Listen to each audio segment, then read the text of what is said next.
Chuckloaf 1200 Films Podcast. It is finally time for the 2023 year-end awards. Sorry it took so long to put out. Usually I'm one of the first people to put this out, but this year not so much.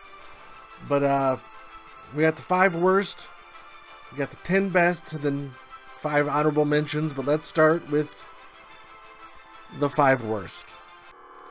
These first 2 of the 5 worst really aren't that horrible. There just was not a lot of real bad horror this year. But the first one is Viking Wolf. It was a Netflix foreign film. They switched over and dubbed voices, and it was just special effects killed it. It just ruined this whole film. The next one would be The Pale Blue Eye. Christian Bale, I forgive you. You're allowed a swing and a miss. And that's what this was. You don't have to apologize. Just keep doing your thing. But the next 3 of the worst list are horrible. Are real garbage. The next one is Slaughterhouse.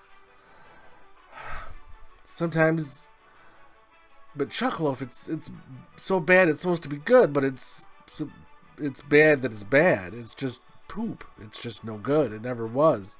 It reminded me of a movie called Benny Loves You. It came out a couple years ago. It's a Tickle Me Elmo that goes on a killing spree. That was silly and stupid and bad, but it was really well made and good. This, no. The next one, Outwaters. Easily one of the worst found footage films of recent memory. It took an hour to get anywhere, and then when it finally got there, it was just a muddled mess. Please avoid. But the absolute worst film of this year is probably one of the worst films I've seen in a long time. It's probably in my top 5 worst films that I can think of off the top of my head without sitting down and putting paper to pen. But Skinamarink, brutally bad. If you had sit me down and said, Chuckloaf, you put Jeepers Creepers Reborn as your worst film last year, and next year you're going to see something worse, I would have said, pfft, I would have spit in your eye. But you know what? Sometimes you can't underjudge how bad films can be. And Skinamarink is the worst of the worst of the worst. Now, let's do the 5 honorable mentions that almost made the top 10. First, I'd like to say Saw X and Hell House LLC Origins almost made this list. I wanted to put them on there, but couldn't. Almost. They were so close. Had to cut something. First honorable mention is Knock at the Cabin. M. Night Shyamalan, congratulations, you made a good movie. Let's see you do it again. It's been a while. Can you make 2 good ones in a row? Next one, The Angry Black Girl and Her Monster. Well-made film. The subplot there, not great, but still a solid 7 out of 10 movie. The next one, Night of the Hunted. It's been done 1,000 times. You got a lone gunman off in the woods and he's killing people and someone's got to stop him. But still, well-made, good suspense, good thriller. Recommended. Next, Play Dead. I'm quite certain I'm the only one mentioning Play Dead in any shape or form, in any positive way. This was my guilty pleasure movie. Jerry O'Connell plays this mortician, I guess, and he's got some things going on. Good suspense thriller also. The last are the honorable mentions. Husara the Bone Woman. Excellent foreign film. When it started to lull you down, something just amazingly creepy would happen and he'd bring you back in, and then it would lull you down, and then bring you back in. Excellent film. Highly recommend. Now let's get to the top 10. Alright, top 10 horror films of the year of someone that watched 66 of these goddamn movies. It's a lot. Pages and pages of notes. And this is what I got. Top 10. Let's go. Number 10, The Boogeyman. Based on a Stephen King whatever. Nothing original, nothing new, but good storytelling, good movie making. It was good enough to keep you entertained. Number 9, No One Will Save You. Alien invasion film with almost no dialogue. There is some in the beginning and kind of spread throughout if you pay attention. But the ending kind of brought it down a notch. All these top 10 films are pretty much 8 out of 10s. So I kind of had to rank them on rewatchability. So that's kind of what I'm doing here. So that's the best way I could do it. Number 8, Cobweb. This is on everyone's top 10, as it should be. Excellent film. When a little lonely boy makes a creature friend in the walls, you know it's going to be interesting. And this was. Again, the ending brought it down a little bit. Still, good movie making. Number 7, Sick. This excellent home invasion film. Probably the only pandemic film that I could say is good. Remember last year they did that Harbinger movie and it was horrible, just horrible. Good idea, but they overdid it with the pandemic thing. Make sure you stay 6 feet away. Make sure you quarantine. Like, I don't want to hear that bullshit. I lived it. No thanks. This movie, it was subtle, the references to the pandemic, but it was just right, just enough. Well-made movie.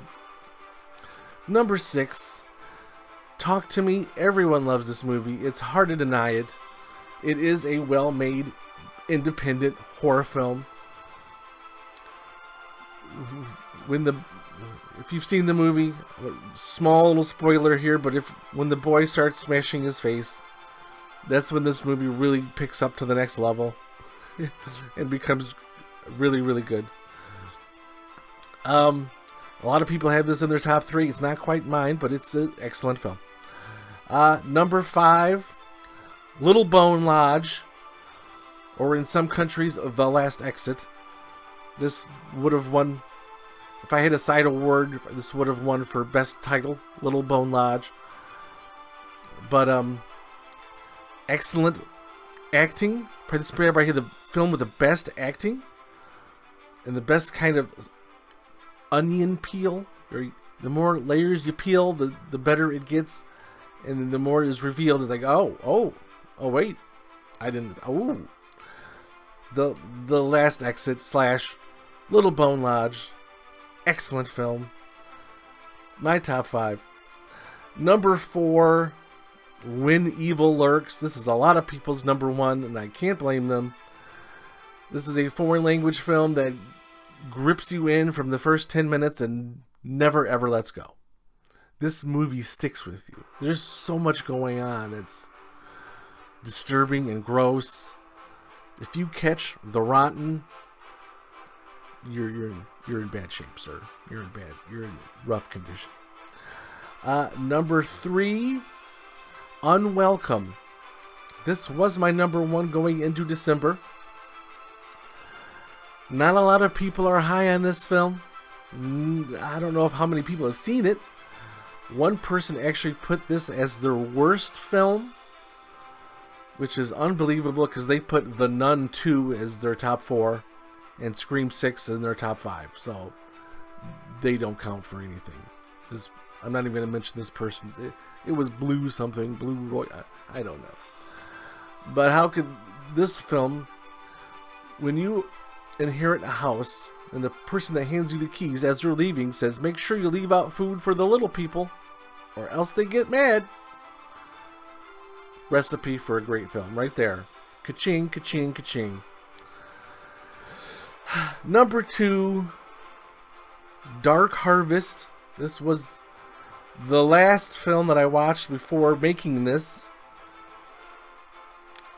It kind of starts backwards and then you realize what's going on. You go, oh, I see. It's working backward to work forward. And then it reveals itself as like, oh, okay, yeah, okay, I got it.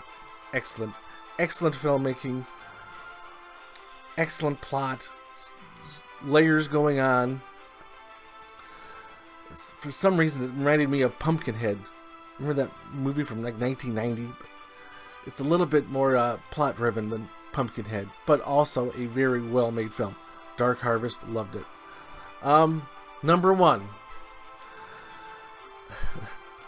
I don't know if it's number one because I had such low expectations going in, but Influencer is my number one film for 2023. I can't wait to sit down and watch this movie again.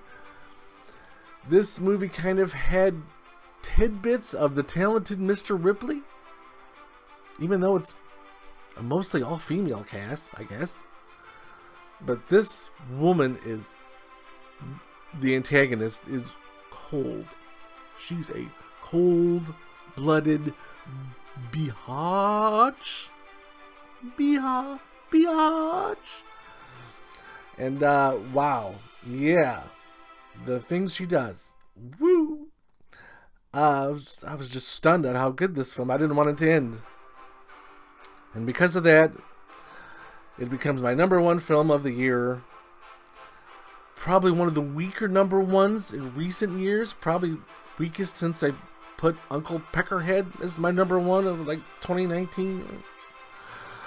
But I still love Uncle Peckerhead. That's a good film. If you haven't seen it, watch Uncle Peckerhead. But it's definitely not like the big ones of last year. But so that's it. That's what we got. So hope you enjoyed that. That was fun. Until next year.